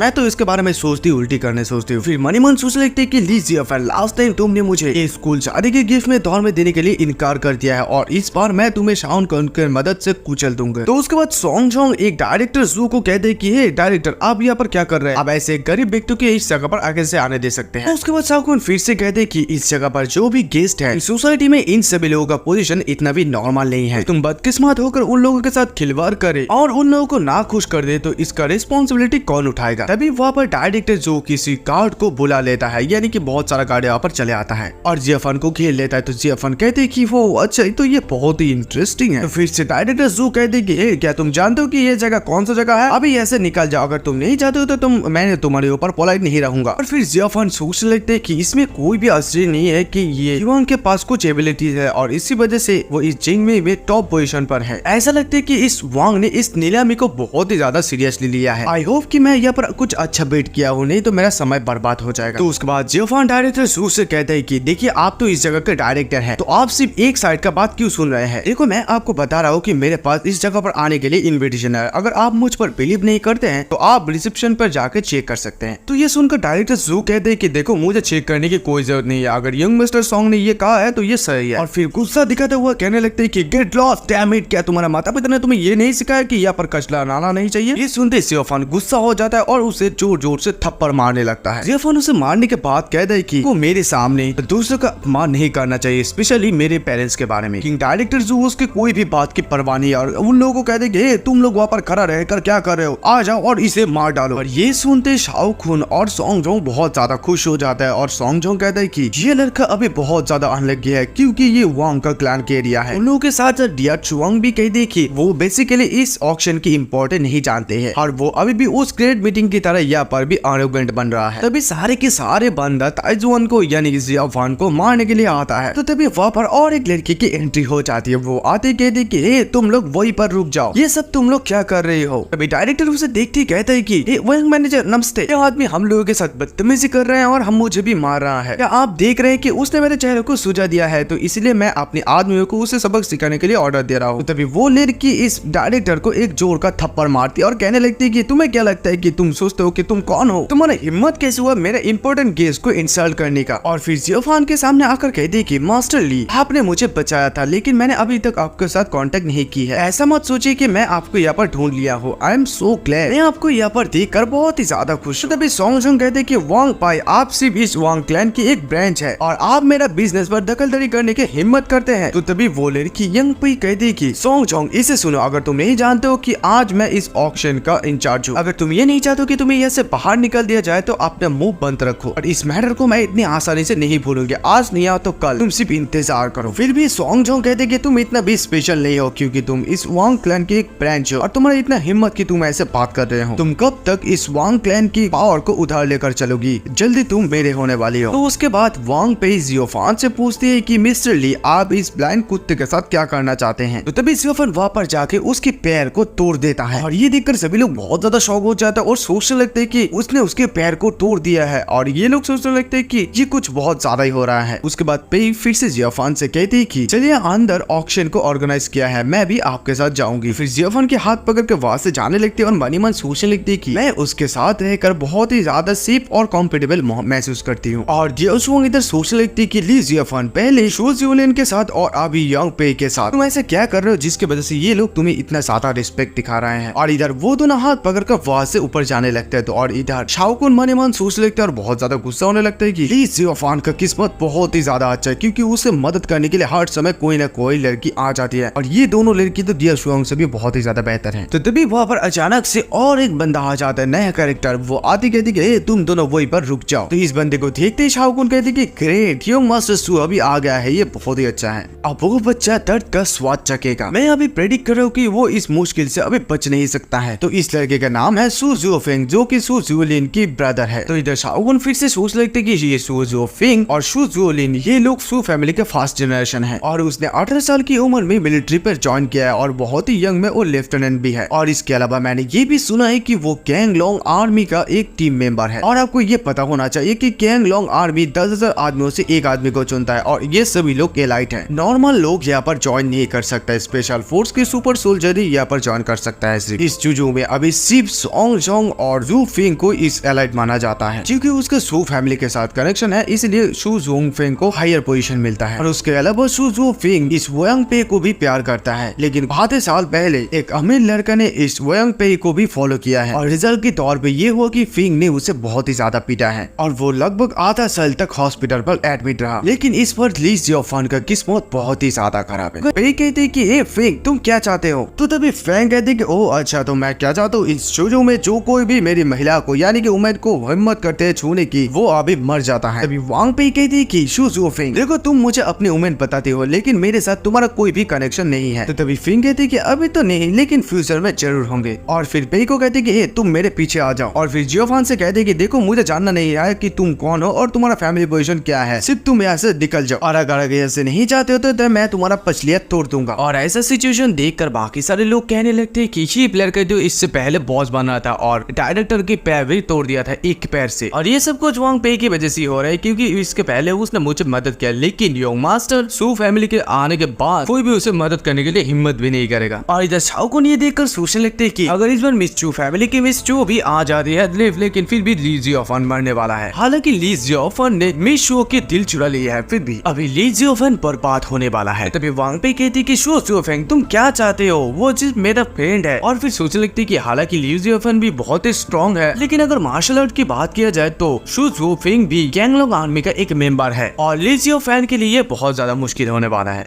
तो उसके बाद जियोफेंग से कहती कि जियोफेंग तुम प्लीज यहाँ से चले जाओ, ये लड़का पागल है, तुम जस्ट चले जाओ यहाँ से। उसके बाद जियोफेंग फेन से कहते हैं कि ए तुम्हें क्या लगता है कि तुम कौन हो, तुम्हारा हिम्मत कैसे हुआ मेरे साथ ऐसे बात करने का। तभी फिन्स गुस्सा दिखाता हुआ कहते हैं कि क्या तुम्हें पता है कि तुम किसके साथ बात कर रहे हो। जियोफेंग कहते हैं कि ये बात मुझे तुझे कहना चाहिए कि तू कौन है, तेरे पास क्या क्वालिफिकेशन है मेरे साथ बात करने का। ये सुनते ही फिंग बहुत ज्यादा गुस्सा हो जाता है और कहते हैं कि तू अभी मरने वाला है, और जियोफेंग को एक मुक्का मारने के लिए जाता है। तो तभी वहाँ पर पीछे से एक लड़की आ जाती है और वो है मिशु। आते कहती है कि जियोफेंग तुम ये क्या कर रही हो, तुम्हारा हिम्मत कैसे हुआ मेरे टीचर को इंसल्ट करे, जल्दी करो और उससे माफी मांगो। तो फेंग उसे देखते ही कहता है कि कजिन तुम यहाँ पर क्यों हो। तो तभी मिशु कहती कि अगर मैं ये पर नहीं आती तो तुम अभी भी इस तरह से बात करते। उसके बाद जियोफेंग से कहती कि टीचर आई एम सॉरी, मेरी फैमिली में थोड़ा सा इशू आ गई थी तो इसलिए मुझे आने में थोड़ा लेट हो गया, और ये मेरा कजिन है, वो नॉर्मली बहुत ही ज्यादा एरोगेंट है, प्लीज आप उसे माफ कर दीजिए, आप मेरे खातिर उसे इस बार जाने दीजिए। ये सुनकर जियोफेंग कहती कि ठीक है मैं सिर्फ तुम्हारे खातिर उसे छोड़ रहा हूँ, लेकिन ये अगर दूसरी बार हुआ तो मुझे ब्लेम मत करना। ये सुनकर फिंग और भी ज्यादा गुस्सा हो जाता है, कहते कि क्या तुम अभी भी इतना एरोगेंट हो, तुम्हें मुझे फॉरगिवनेस की कोई जरूरत नहीं है। और फिर भी वो जियोफेंग से मारने के लिए जाता, तभी मिशु वहाँ पर सामने आ जाती है और कहने लगती कि हे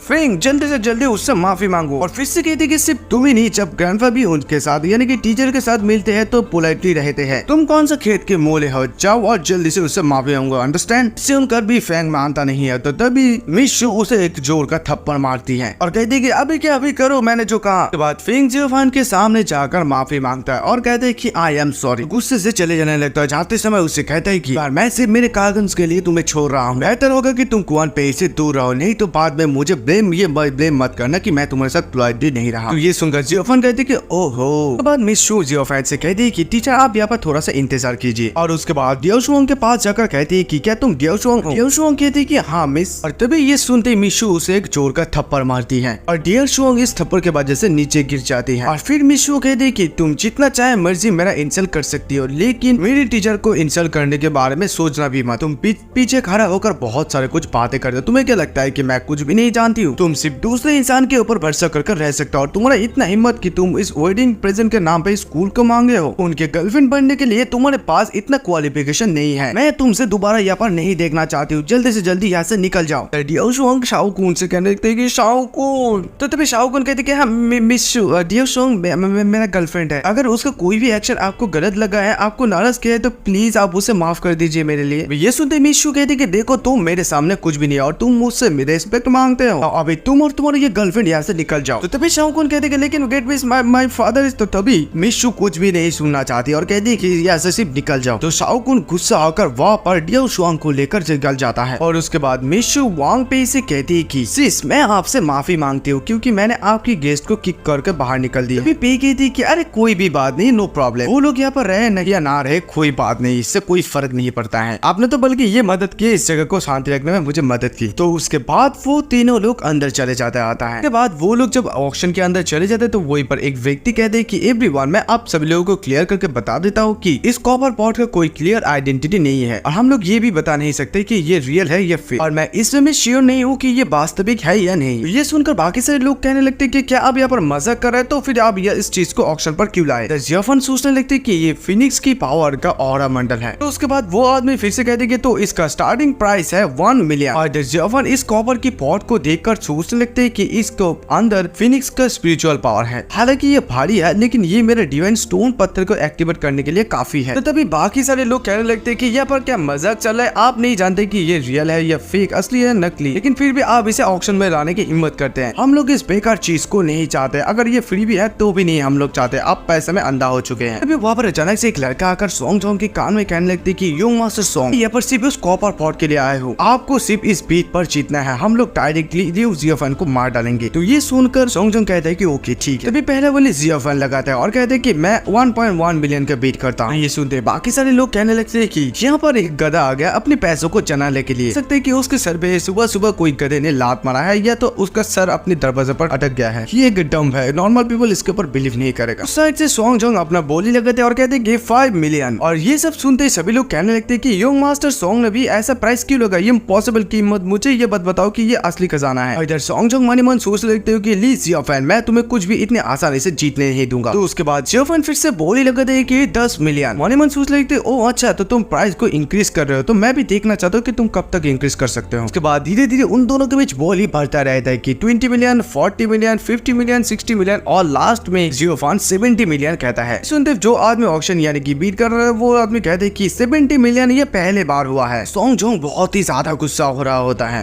सॉन्गजोंग के साथ जो आदमी है वो कहते लगता है कि ये तो हमने हाथ से बाहर निकलना चाह रहा है। तो सॉन्गजोंग फिर कहते हैं कि चिंता मत करो, हमारे साथ जो खिलाड़ी चैलेंज कर रहा है ना वो ली जियाफेन है। मैं तुम्हें गारंटी देता हूँ कि तुम जब उसे मार डालोगे तो इस कॉपर पॉट तुम्हारा हो जाएगा। और फिर मन ही मन सोच लेते हो कि ली जियाफेन तुम सिर्फ इंतजार करो, आज मैं तुम्हारा सारा के सारा पैसा लॉस करवा दूंगा। तो उसके बाद उस कॉपर पॉट को ली जियाफेन ले जीत लेता है। तभी वांग पे ली जियाफेन से कहती है कि ये चीज सचमुच इतना मूल्यवान है क्या, ये तुम्हारे लिए मैं सेटल डाउन कर दूं। तो तभी मिशु कहती है कि मिस वांग आपको चिंता करने की कोई जरूरत नहीं, टीचर के पास हमेशा कोई ना कोई प्लान तो रहता ही है। इसके अलावा अगर उनके पास ज्यादा पैसा भी ना हो तो मैं उसके लिए भुगतान करने के लिए राजी हूँ। तो तभी वांग पे कहती है कि अरे अरे अरे ये तो मेरी एरिया है, मैं तुम लोगों को अपने पैसा खर्च करने के लिए क्यों दूं, मैं हूँ ना यहाँ पर, मैं तुम लोगों के लिए पे कर दूंगी। तो उसके बाद मिशु फिर से कहती है कि अरे ये कोई नॉर्मल बात है जब कोई स्टूडेंट अपनी टीचर के लिए कोई चीज खरीदता है। सो मिस यंग प्लीज मेरे साथ डिस्प्यूट मत कीजिए। जियाफेन कहते हैं कि ऑलराइट ठीक है, तुम लोगों का दया के लिए तुम दोनों को बहुत ही ज्यादा शुक्रिया, लेकिन मेरे पास अभी इनफ पैसा है। तो उसके बाद और एक चीजों को दिखाया जाता है और कहते हैं कि एवरीवन मैं आप सभी लोगों को बता देता हूँ कि इसका नाम है ब्लैक गोल्ड और इसका और एक नाम है जिसे सभी लोग फॉलिंग ड्रैगन वुड कहता है। और लीजेंड रॉक लोग कहता है कि इसे ग्रो होने में 1000 साल लगता है और 1,00,000 साल लगता है इसे ब्लैक गोल्ड कलर बनने के लिए। ये बुराई को साफ कर सकता है, ब्लेसिंग को पुनर्प्राप्त कर सकता है, लॉन्गेविटी को बढ़ा सकता है और इसके अलावा ये पूरी लैंड को भी क्लीन कर सकता है। इसका स्टार्टिंग प्राइस है, जिसके बारे में सुनते सभी लोग कहने लगते हैं कि ये एक डिवाइन आइटम है। कुछ लोग कहने लगते हैं कि ये कौन सा युग है, लोग अभी भी इस पर बिलीव करता है। और एक लोग कहते हैं कि लेकिन इसका ऑक्शन तो वांग क्लैन ने किया है, जरूर इसका कोई ना कोई इफेक्ट तो है। इसके बाद जियाफेन अपना पहला बोली लगाता है और कहते हैं कि 100 मिलियन। ये सुनते सभी लोग शॉक हो जाता है और कहने लगते हैं कि क्या उसने 100 मिलियन का बोली लगाया है, क्या मैं गलत सुना हूँ। तभी सॉन्गजोंग भी बोली लगाता है कि 102 मिलियन। और मन ही मन सोचने लगती है कि ली जियाफेन मैं तुम्हें फोर्स करूंगा प्राइस को इंक्रीज करने के लिए। और फिर से वो प्राइस इंक्रीज कर देता है और कहने लगते हैं कि 200 मिलियन। जियाफेन और पूछ को बोली नहीं लगाते है तो वो सोच लगते है कि अरे बाप रे ये क्या हो रहा है, वो बोली क्यों नहीं लगा रहा है। तो तभी मिशु कहती कि टीचर यही तो हमारा टारगेट है, आपके पास आप बोली क्यों नहीं लगा रहे, सॉन्गजोंग नहीं तो इसे जीत लेगा, क्या आपके पास प्रॉब्लम पैसों की प्रॉब्लम है। तभी जियाफेन कहती कि डोंट वरी मेरे पास प्लान है। फिर वो ऑक्शन यानी कि वो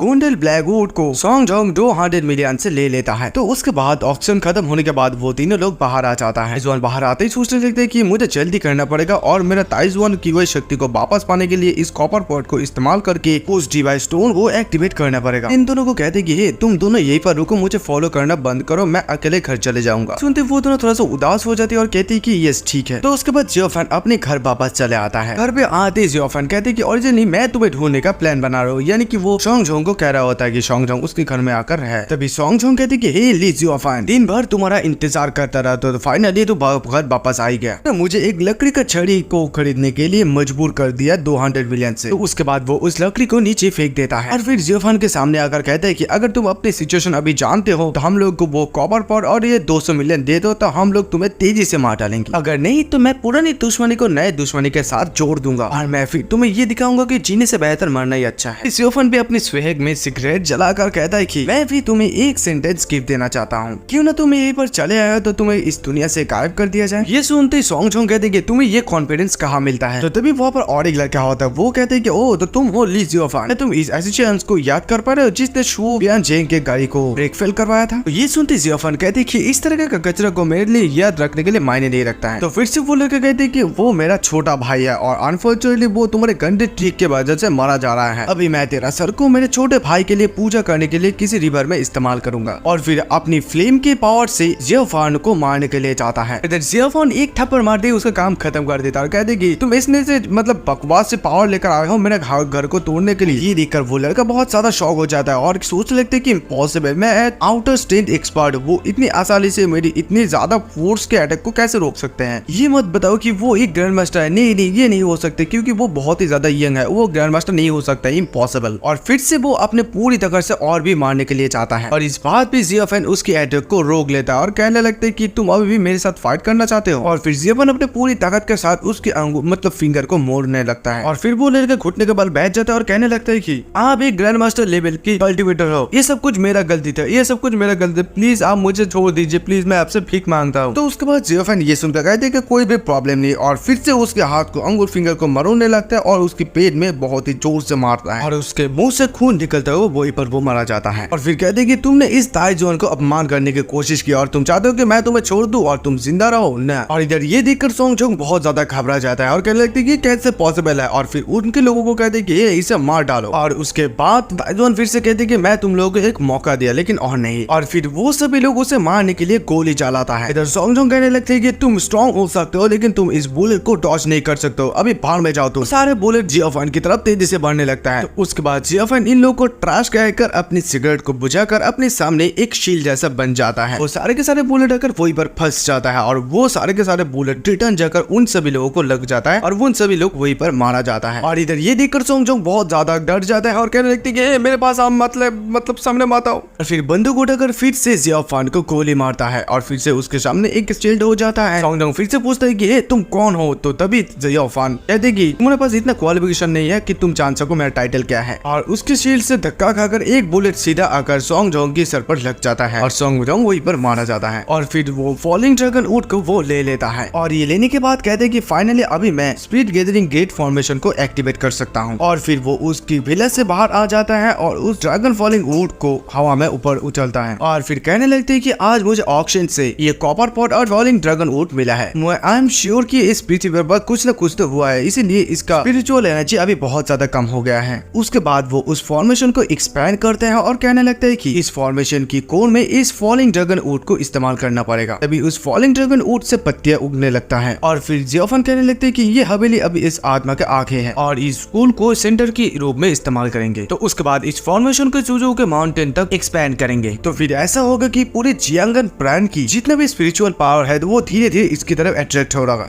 तो से सोशियोलिन मेरे लिए जो गेम स्टोन ढूंढा है वो highest grade of the world में है, लेकिन ये मेरे लिए मेडिक्योर है। हालांकि अगर कोई भी आदमी इस जगह पर रह सकते तो उसका आयु 150 साल तक हो सकता है। तो उसके बाद जियोफेन अपनी रूम की तरफ जाता है और रूम के अंदर जाते एक चुटकी बजाता है और फिर कहते हैं कि तुमने इस वेनरेबल को इंसल्ट करने की हिम्मत की है तो फिर तुम लोग इस दुनिया से चले जाओ। और उन लोगों का सोल धीरे धीरे बाहर निकलने लगता है। तो फिर से जियोफेन कहते हैं कि अभी समय आ गया है कि डिवाइन स्टोन को एक्टिवेट करने का। अभी ये divine stone kind of Tianjin stone की तरफ है और जो लोग अभी अर्ली बेसिक कल्टिवेशन स्टेज पे है वो लोगों के लिए बहुत ही ज्यादा इफेक्टिव है। मेरे पिछले जीवन में मैं जब ग्रेट वेनरेबल बन गया था तो अब मेरे पास ये डिवाइन स्टोन था, तो इसलिए मैं अभी मेरे कल्टिवेशन सपोर्ट के लिए इसे इस्तेमाल नहीं कर सकता हूँ। तो उसके बाद वो उस कॉपर पॉट के साथ अपना डिवाइन स्टोन के कल्टिवेशन शुरू कर देता है। वहां से बहुत सारा एनर्जी और बहुत सारा कुछ होने लगता है। तो गाइस जियोफेन इस कॉपर पॉट को देखकर कहने लगता है कि मुझे पता नहीं लेकिन कोई इस फिनिक्स स्पिरिचुअल फोर्स को इस कॉपर पॉट पर सील कर दिया है और इसे सील करने का प्रोसेस बहुत ही ज्यादा लॉन्ग है, इसलिए ये बहुत ही ज्यादा वीक हो गया है अभी। लेकिन डिवाइन स्टोन को एक्टिवेट करने के लिए इस पे अभी पर्याप्त एनर्जी है। उसके बाद उस स्टोन को एक्टिवेट करके अपने शरीर के अंदर एब्सॉर्ब कर लेता है और उसके बाद जियोफेन अपना आंखें खोलता है और खोलकर कहने लगती है कि मोर सरप्राइजली इस डिवाइन स्टोन पर एक डिवाइन टेक्निक भी है। और फिर से कहने लगते हैं कि इस डिवाइन स्टोन पर गॉड आई डिवाइन टेक्निक भी मौजूद है और अभी मैं इसे एक्सीडेंटली कल्टीवेट कर दिया है और हेवनली वास्ट फेरी चाइल्ड बन गया हूँ। सिर्फ तभी गॉड आई डिवाइन टेक्निक को अपग्रेड कर सकता हूँ जब मैं इमोर्टल स्पीड और इमोर्टल सोल मेरे पास होगा। ऐसा लगता है कि मैं इस फिनिक्स एशियन स्पिरिचुअल एनर्जी को थोड़ा सा कम करा था और फिर मन सोच लगता है चल हम भी देखते हैं कि इस फेरी चाइल्ड का पावर कितना है, वो इतना पावरफुल कैसे बन गया। अभी उस पॉट से एक फेरी चाइल्ड बाहर निकलता है और इसे देखकर जियोफेन कहने लगते हैं ये ना केवल सिर्फ एशियन फिनिक्स स्पिरिचुअल एनर्जी है लेकिन ऑल्सो ये रियल फिनिक्स सोल भी है कि अब लोग के सर के ऊपर से जा रहा है कि ये सब क्या हो रहा है। जो मंगा समझता है अच्छे से देखते हैं उन लोगों को जरूर पता होगा और ये मंगा है ही इतना खतरनाक कि इसको समझना इतना ज्यादा आसान नहीं है। अगर ऐसा है तो तुम स्पिरिचुअल गैदर गेट फॉर्मेशन के वजह पर रुको। उसके बाद जियोफेन इसे कंट्रोल करने के लिए बहुत कुछ करता है और लास्ट में इसे वो करने के लिए कहता है और जब बस में कर लेते हैं तो तभी कहते हैं कि भले तुम फिनिक्स सोल हो लेकिन तुम मेरे टाइजोन एनर्जी के सामने कुछ भी नहीं हो। उसके बाद उसे फेलिंग ड्रैगन ऊंट पर लाकर कहते हैं कि चलो अभी तुम मुझे मदद करो, तुम स्पिरिचुअल एनर्जी को लोड करो अदर डायरेक्शन से और मुझे कल्टिवेशन करने में मदद करो। इन फ्यूचर जब मैं आपर रियल में पहुंच जाऊंगा तब मैं तुम्हें मेरे साथ ले जाऊंगा। फिर कहते हैं कि ठीक है तुम अभी ऐसे जाओ, मैं तुम्हारी फ्रीडम को यहाँ पर रोक नहीं रहा हूँ, लेकिन याद रखना तुम सिर्फ चुजू के माउंटेन के आसपास ही रहना, इस रेंज पे रहना, कहीं और मत जाना। तो उसके बाद वो फिनिक्स जब ऊपर चले जाता है तो जियोफेन सोचने लगता है कि फिनिक्स के सपोर्ट की वजह से फॉलिंग ड्रैगन ऊंट अभी फिनिक्स ड्रैगन फॉर्मेशन में बदल गया है। स्पिरिट गैदरिंग ग्रेट फॉर्मेशन अभी कंप्लीटेड है और एक मास्टर को यही चाहता है। और तभी कुछ बच्चे इस फिनिक्स को आसमान मार देखकर कहने लगते कि मॉम देखो वहाँ पर स्काई में एक फिनिक्स है। तो उसके बाद फिर से जियोफन मेडिटेशन करने लगता है और उसे दिखता है कि कोई ग्रैंडफा को मारने की कोशिश करता है और उन लोगों के बॉडीगार्ड उसे मारने की कोशिश करता है। देखकर जियोफन मन ही मन सोच लेते हैं कि शो फैमिली अभी डेंजर पर है। और तभी वहाँ पर अचानक से मिशू चले आती है। आते ही जियोफन को वो करता है। तो जियोफन उसे देखते कहते हैं कि चलो हम लोग चलते हैं। तो उसके बाद जियोफन उसे कहते हैं कि अभी शो फैमिली ने मुझे बहुत सारा मदद किया है और अभी वो लोग प्रॉब्लम पर है, तो मुझे भी उन लोगों का मदद करना चाहिए। तो ये सुनकर मिशू बहुत ज्यादा खुश हो जाते हैं और कहने लगे थैंक यू मास्टर। तो उसके बाद सीन शिफ्ट होते वो लोग कार पे बैठकर जाने लगते थे। तो मिशू कार पे कहते हैं कि टीचर द नी फैमिली और सू फैमिली के बीच में अभी बहुत ज्यादा लड़ाई चल रही है, क्योंकि इस साल बिजनेस करने के समय हम दोनों फैमिली के बीच बहुत ज्यादा प्रॉब्लम हुआ। एक बार नी फैमिली ने हमारे इंपॉर्टेंट ट्रैक के ऊपर हमला किया और उसके बाद मेरी छोटी भाई ने नी फैमिली के हाउस होल्डर को मार दिया। उसके बाद दो फैमिली के बीच नफरत और भी ज्यादा बढ़ गया। नी फैमिली ने बहुत बार गनफा को मारने के लिए एसिस्टेंस भेजा और हम लोग जब पहली बार मिले तब आप वो सिचुएशन देखे थे, वो भी नी फैमिली ने किया था। इतने सालों के बाद उन लोगों के पास और हिम्मत नहीं है कि वो ढूंढ कर हमारे ग्रैंडफा को मारे। हालांकि हमारी सू फैमिली उन लोगों को रोकने के लिए स्पेशल फोर्स के इस्तेमाल करते हैं, लेकिन उन लोगों को इससे भी रोकना मुश्किल है। यहाँ तक कि बुलेट भी उन लोगों को कुछ भी नहीं कर पाता है। हमारी बॉडीगार्ड घायल रूप से चोट पाती है। ये सुनकर जियोफन सोचने लगते हैं कि सोंग जोंग के बगल में जो नीला चेहरा वाला लड़का था उसने कहा था कि मैंने उसको भाई को मारा, यानी कि नी फैमिली ने इसको भी भेजा था सू फैमिली को मारने के लिए। लेकिन वो लोग भी बहुत ही ज्यादा अनलकी है क्योंकि मैंने उन लोगों को मार दिया है। और फिर से मिशू कहते हैं कि अगर मार्शल आर्ट्स के लोगों ने ये सुन लिया और उसे बचाने के लिए गया तो मुझे इस बात से डर है कि ग्रैंडफा उन लोगों के हाथों में मारा जाएगा। उसके बाद दोनों पक्ष मिलकर एक अपॉइंटमेंट किया कि वो दोनों शो डाउन करेंगे। ग्रैंडफा ये मानते कि वो उस आदमी के लिए सुइटेबल नहीं है, तो ग्रैंडमा इसलिए मुझे भेजा है आपसे मदद मांगने के लिए। तो ये सुनकर जियोफन कहते हैं कि नो प्रॉब्लम, मैं उस लड़के के साथ मिल लूंगा। तो ये सुनकर मिशू कहते हैं कि टीचर क्या शू फैमिली अभी सेफ है। उसके बाद सीन शिफ्ट होता है, हमें शू फैमिली को दिखाया जाता है। वहाँ पर आते मिशू कहते हैं कि टीचर प्लीज फॉलो मी। तो वहाँ पर ग्रैंडफा भी मौजूद होता था। ग्रैंडफा उन लोगों को देखते कहते हैं कि मास्टर ली, ये बुरा आदमी तुम लोगों के लिए बहुत टाइम से इंतजार कर रहा है, प्लीज अंदर आइए। और उसके बाद कहता है कि हम लोग अभी तुम्हारे ऊपर निर्भर है, उसके बाद हमारा शू फैमिली तुम्हें एक बड़ा सा रिवॉर्ड देगा। उसके बाद वो लोग अंदर चले जाता है। तो उसके बाद ग्रैंडफा कहते हैं कि शो डाउन 11 बजे शुरू होने वाला है और वो समुद्र के पास फिनिक्स पेविलियन पर होगा। मिस्टर ली, आपके साथ यहाँ पर जियोलिन रहेगी और मैं तैयार होकर आती हूँ, उसके बाद हम लोग जाएंगे एक साथ। उसके बाद ग्रैंडफा वहाँ से चले जाता है तैयार होने के लिए। तो तभी वहाँ पर फिंग अगर कहते हैं कि हे कजिन, मैंने सुना है कि ली जियोफन हमारे घर पर आया है, ये हमारा फैमिली का मैटर है, आप एक बाहर के व्यक्ति को मदद के लिए कैसे बुला सकते हैं? मुझे सिर्फ मेरा मास्टर को बुलाने की जरूरत है, वो कुछ भी हल कर सकता है। मुझे लगता है कि ये लड़का हम लोगों को फूल बनाने के लिए और तुम्हें धोखा देने के लिए, पैसे लेने के लिए यहाँ पर आया है। तो तभी मिस्टर कहती है कि जियोफिंग, मास्टर ली हमारा इंपॉर्टेंट गेस्ट है और तुम उनके साथ ऐसे रूड बिहेव नहीं कर सकते हो। इसलिए बार तुम्हें जो सबक मिला था क्या यह पर्याप्त नहीं है? फैंग बहुत ही ज्यादा गुस्सा हो रहा था और सोच लेते हैं कि इस बार मैं इस स्कैमर का असली नेचर बाहर निकल कर ही रहूंगा। उसके बाद ली जियोफन के सामने आकर कहते हैं कि मैं तुम्हारे साथ कुछ समय बिताना चाहता हूँ, अगर तुम हार जाते हो तो तुम्हें इस जुजू से बाहर निकलना होगा, क्या तुम्हारे पास हिम्मत है मेरे साथ ये खेलने के लिए? जियोफन कहते हैं कि देखो मैं तुम्हें एक मौका देता हूँ कि अपना हाथ मेरे सामने से हटाओ और गेट लॉस्ट। उसके बाद फ्रेंड्स भी कहते हैं कि भाड़ में जाओ, तो मैं तुम्हारे फेस के ऊपर पॉइंटिंग करके दिखा रहा हूँ, तू मेरा कुछ भी नहीं बिगाड़ सकता है, तू सिर्फ स्ट्रॉन्ग होने का दिखावा कर रहा है। तो तभी मिशू उसे रोकती है और कहती है कि जियोफिंग, क्या तुम जानते हो कि तुम अपनी मौत की तलाश कर रही हो, जल्दी करो और उनसे माफी मांगो। लेकिन जियोफिंग फिर भी बात नहीं सुनता है और कहने लगते हैं कि आज मैं इस कमीने को सबक सिखा कर ही रहूंगा। इसने मेरा ओपोनेंट होने की साहस किया और मेरा गर्ल यानी कि वांग पी को लेने की भी छीनने की कोशिश की, क्या तू मरना चाहता है? और इधर मिशू उसे रोकने की बहुत ज्यादा कोशिश करती है। तो उसके बाद जियोफन कहती है कि ऑलराइट ठीक है, आज मैं तुझे बता दूंगा तू किसके साथ बात कर रहा है। तो ये सुनकर फिर से कहते हैं कौन है तू, मैं तुझे ऊपर थूकता हूँ, तू एक गरीब है और गरीब होने के बावजूद भी इतना अहंकार। तो तभी जियोफन उसे एक जोर का थप्पड़ मारता है और मार कर सोच लगती कि ये बहुत ही ज्यादा स्लो था। थप्पड़ खाती फिंस कहने लगते कि भाड़ में जा तू, अचानक मेरे ऊपर हमला करने की हिम्मत करते हैं। और उसके बाद वो ऊपर से फ्लाई करके जियोफन को मारने के लिए आता है, लेकिन जियोफन उसे एक जोर का मारता है और इतना मार खाने के बावजूद भी वो फिर से जियोफन के मारने की कोशिश करता है। और फिर जियोफन भी गुस्सा होकर उसके हाथ पे बहुत ही ज्यादा फोर्स लगाकर एक मुक्का मारता है और उसका हाथ का बोन क्रैक हो जाता है। और इसी वजह से फिंस दर्द के मारे बहुत ज्यादा जोर से चिल्लाने लगता है। तो तभी मिशू कहती कि हे टीचर प्लीज उसे जाने दीजिए, मेरे दादाजी के खातिर उसकी लाइफ बख्श दीजिए। लेकिन फिंच फिर भी कहने लगते हैं कि अगर तेरा इतना ही हिम्मत है, अगर तू इतना ही ग्रेट है, तू मुझे मार डाल, मेरा मास्टर जरूर बदला लेगा। और उसके बाद जियोफन खड़ा होकर अपनी पैर से उसकी पैर को कुचलने लगता है और फिर जोर से और एक बार किक मारता है। और फिर जियोफन कहती है कि क्योंकि तुम्हारी बहन ने मेरे पास भीख मांगी थी तो इसलिए मैंने तुम्हारा हाथ और पैर तोड़ दिए, तुम्हारी लाइफ को बख्श दी, तू बहुत ही ज्यादा लकी है कि तेरे पास ऐसी बहन है। और इधर फिंच मन बहुत ज्यादा गुस्सा होने लगता है। तो उसके बाद मिशू कहती कि ए जल्दी करो और यंग मास्टर को हॉस्पिटल लेकर जाओ। तो तभी वहाँ पर आती ही ग्रैंडफा कहते कि ये ज़ू फेंग्स को क्या हुआ है, और उसके बाद वो लोग ज़ू फेंग्स को हॉस्पिटल के लिए ले जाता है। और ग्रैंडफा जियोफान की तरफ देखकर कहता है कि मेरा ग्रैंड चाइल्ड बहुत ही ज्यादा एरोगेंट है और उसने आपको इंसल्ट किया है, मुझे आशा है कि आप हम लोगों को माफ कर देंगे। तो उसके बाद जियोफान कहते कि नो प्रॉब्लम। वहाँ पर बॉडीगार्ड आकर ग्रैंडफा से कुछ कहता है, तो ये सुनते ग्रैंडफा कहता है कि यार ली शीजेन यहाँ पर क्यों आ रहा है, मैं तो उसे नहीं बुलाया। तो तभी मिशू कहती कि ऐसा लगता है कि ज़ू फेंग ने इसके अनाउंसमेंट किया है उसके लिए। इस सुनकर ग्रैंडफा काइंड ऑफ थोड़ा सा गुस्सा हो जाता है और कहने लगते हैं ये मेरा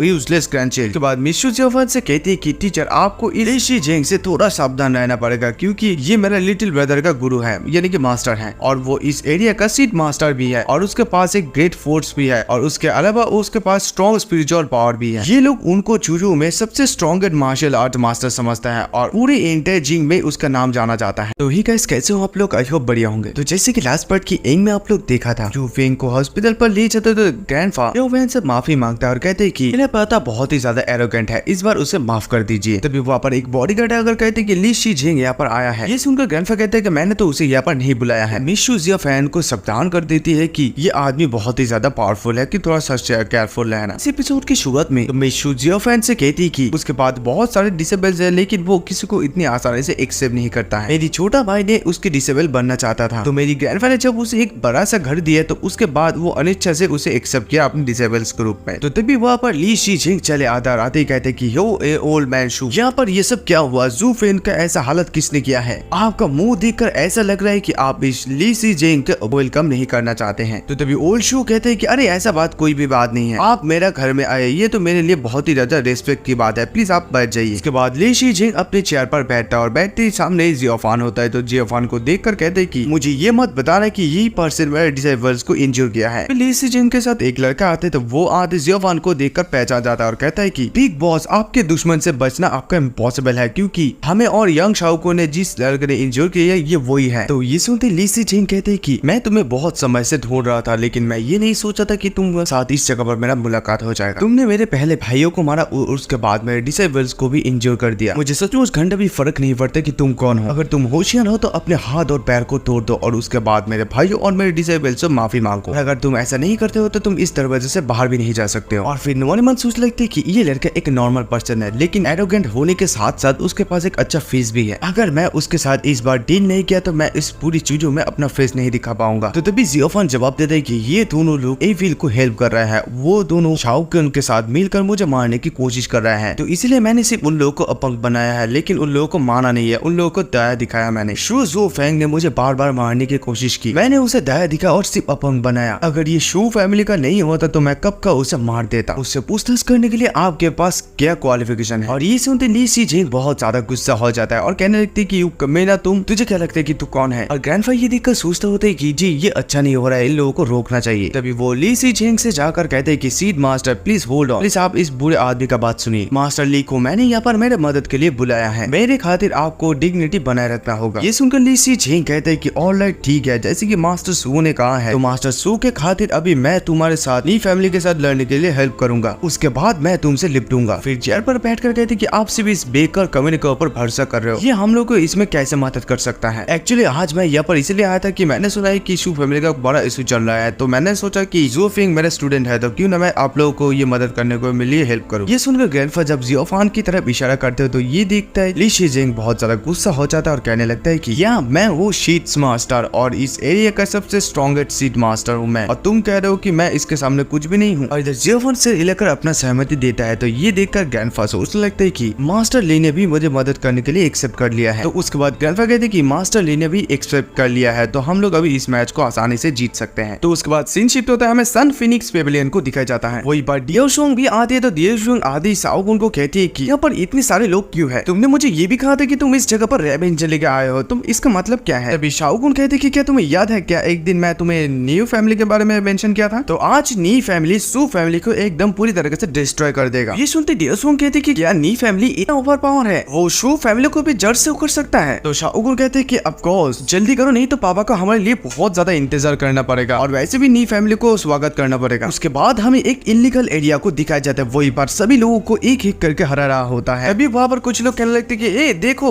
यंग फैमिली यहाँ पर आ गया है। तो वहाँ पर आधे शाओगुन का फादर नी फैमिली के एक मेंबर को कहते हैं कि नी फैमिली जब शू फैमिली को डिस्ट्रॉय कर देगा तब आप इस पूरी चूजू में राज कर सकते हैं और यंग फैमिली भी आपको मदद करेगा। तभी वो नी फैमिली का बंदा कहते हैं कि हाँ मैं जानता हूँ कि आप लोग क्या चाहते हैं, मैं पूरा शू फैमिली के साथ साथ जिंगडोई को भी डिस्ट्रॉय कर दूंगा। मैं इस चूजू में नी फैमिली का आपका रिप्रेजेंटेटिव बनने दूंगा। आप लोगों ने इन कुछ सालों में हम लोगों को जो इन्फॉर्मेशन दिया इसलिए हम लोग आपको भुगतान करेंगे। तो ये सुनकर साओ को उनका फादर कहते हैं कि ये चीज हम लोगों का बेच देंगे। तो उसके बाद वो लोग जब नीचे उतारता है तो डियर शुआंग शाओ को उनसे पूछती है कि ये आदमी कौन है, ये इतना एरोगेंट क्यों हो रहा है, यहाँ तक कि अंकल यंग भी उनके सामने झुका। उसके बाद शाओ कुन कहते हैं कि ये है नी फैमिली का हाउस होल्डर और इनका नाम है नी हो और ये एक रियल मार्शल आर्ट्स एक्सपर्ट। इस पूरे चूजू में इसको बीट करने वाला अभी तक कोई पैदा भी नहीं हुआ है और वो टार्च मार्शल आर्ट जियोफेन इसके सामने कुछ भी नहीं है। तुम देख पा रहे हो कि जमीन पर जो लोग गिरे हुए हैं ये लोग भी मार्शल आर्ट एक्सपर्ट है लेकिन यहाँ पर हार गए। आज शू फैमिली और ली जियोफेन का डिस्ट्रॉय का दिन है। उन लोगों ने हमें बहुत ज्यादा अपमान किया है, आज हम लोग उन लोगों को भुगतान करेंगे। इससे कोई भी फर्क नहीं पड़ता कि ली जियोफेन कितना एरोगेंट है यानी कि अहंकारी है, लास्ट तक हंसने वाला हम लोग ही है। और ये सब सुनकर डियर शुआंग सोचने लगते है कि ली जियोफेन मैं ये मानती हूँ कि तुम बहुत बदल गए हो लेकिन तुम्हारा फाउंडेशन बहुत ज्यादा करीब है और तुम्हें समय और सिचुएशन के बारे में कुछ भी पता नहीं है। ये सब कुछ तुम्हारी गलती की वजह से हो रहा है। पिछली बार तुमने मुझे माना कर दिया, इस बार तुम मुझे ब्लेम मत करना कि मैंने तुम्हारे लिए लाइफ के लिए भीख क्यों नहीं मांगी। तो तभी वहाँ पर शू फैमिली चले आता और शू फैमिली के साथ साथ सीड मास्टर ली भी चले आता है। तभी इन लोगों को देखते सभी लोग कहने लगते हैं कि सीड मास्टर ली आप भी यहाँ पर आ गए हैं तो जल्दी से जल्दी इस लड़के को कुछ सबक सिखाओ क्योंकि ये बहुत ही अहंकारी दिखा रहा है। हाँ ये सही कह रहे हैं, ये लड़का हम सभी लोगों को बहुत ज्यादा कम आंक रहा है। हालांकि उसके मेन टारगेट है शू फैमिली लेकिन वो इस चूजू में सारे मार्शल आर्ट लोगों को कुचल रहा है। उसने चूजू के सारे लोगों को धमकाया है और यंग फैमिली ने हम लोगों को धोखा दिया है। शाओ कुन बहुत ज्यादा मन खुश होने लगता है और सोच लगता है कि हम लोग सिर्फ तब तक इंतजार करेंगे जब तक ना नी फैमिली का हाउस होल्डर अपनी ग्रेट पावर से शू पियानजिंग को मार ना दे और उसके बाद यंग फैमिली शू फैमिली के जगह लेगा और इस चोर पूरी चूजू में राज करेगा। और उसके बाद वो घड़ी आएगा जब तुम सभी लोग हम लोगों के सामने घुटने टेकोगे और हमसे भीख मांगोगे। अभी शू फैमिली जब नी फैमिली के पास जाते है तो नी फैमिली का वो बंदा कहता है कि शू पियानजिंग अगर तुम अपना सिचुएशन जानते हो तो जल्दी करो और अपने घुटने के बल बैठ जाओ और अपना पाप को स्वीकार करो, हो सकता है कि मैं तुम्हारा जान बख्श दूं। तो ये बात सुनते एक बंदा गुस्सा हो जाता है और नी फैमिली की उस लड़के को मारने के लिए जाता है और कहने लगते है कि तुम इतना एरोगेंट इतना अहंकार कैसे हो सकते हो। इस लड़के को देखकर नी वो कहते हैं कि हे तेरे पास क्या क्वालिफिकेशन है, तेरे पास मेरा जूता उठाने के लिए भी क्वालिफिकेशन नहीं है, यहाँ से हट जाओ, शू पियानजिंग को यहाँ पर अकेले आने दो। तो ये सुनते वो लड़के कहते हैं कि तेरा हिम्मत कैसे हुआ मुझे कम बातने की और उसे मारने के लिए जाता है। और नीडो के लिए ऐसा अनॉर्मल व्यक्ति बहुत ही आम बात है, वो स्कूल बहुत ही आसानी से डॉज कर रहा होता है और लास्ट में इसे एक बहुत जोर का लात मारता है और वो बंदा बहुत दूर जाकर गिरता है। तो इसे देखकर सभी लोग कहने लगते हैं कि वो नी हु का सिंगल एक झटके संभाल नहीं पाया, ये बहुत ही ज्यादा भयानक है, अभी हम लोग क्या करें, क्या उसके साथ उसके खिलाफ कोई भी फाइट नहीं कर सकता है। उसके बाद न्यूडो फिर से कहते हैं कि शू पियानजिंग तुम्हारे लिए और लोगों को मत भेजो मरने के लिए, इस पूरे चूजू में मेरे जैसा कोई नहीं है, मेरा मुकाबला कोई नहीं कर सकता है, ये सारे के सारे ट्रैश हैं। तो ये सुनते ग्रैंडफा कहता है कि नी हो तुम चूजू की एक्सपर्ट को थोड़ा कमी आग रहे हो, कुछ साल पहले तुम्हारा भाई ने अफीम भेजकर खुद को मारने के लिए तैयार किया है और मैं सभी लोगों को और नागरिक के खातिर उसे मार डाला है। मैं तुम्हें एडवाइस देता हूँ कि तुम ये सब कुछ चीज बंद कर दो और दूसरी बार मिस्टेक मत करो। ये सुनकर नी हो गुस्सा हो जाता है और कहते कि ज्यादा बात मत कर, आज मैं तेरा सर को लेकर पाताल नदी पे ले जाकर अपने भाई के खातिर बलिदान दूंगा। तभी ये सुनकर ली सीजिंग बहुत ज्यादा गुस्सा हो जाता है और वो मैदान पर उतर जाता है और कहते कि ये सीड मास्टर आज तुझे मार डालेगा। तो इसे देखकर नी हो कहने लगते है कि ओ अच्छा तो तुम मार्शल आर्ट के इनर स्टेज पर हो तो इसी बात के लिए तुम इतना अहंकार हो रहे हो, लेकिन तुम मेरे साथ मैच खेलने के लिए लायक नहीं हो, तुम्हारे पास अभी भी समय है, तुम पीछे हट सकते हो। तो ये सुनकर वो सीड मास्टर और भी ज्यादा गुस्सा हो जाता है। तो गाइस इस एपिसोड का एक्सप्लेनेशन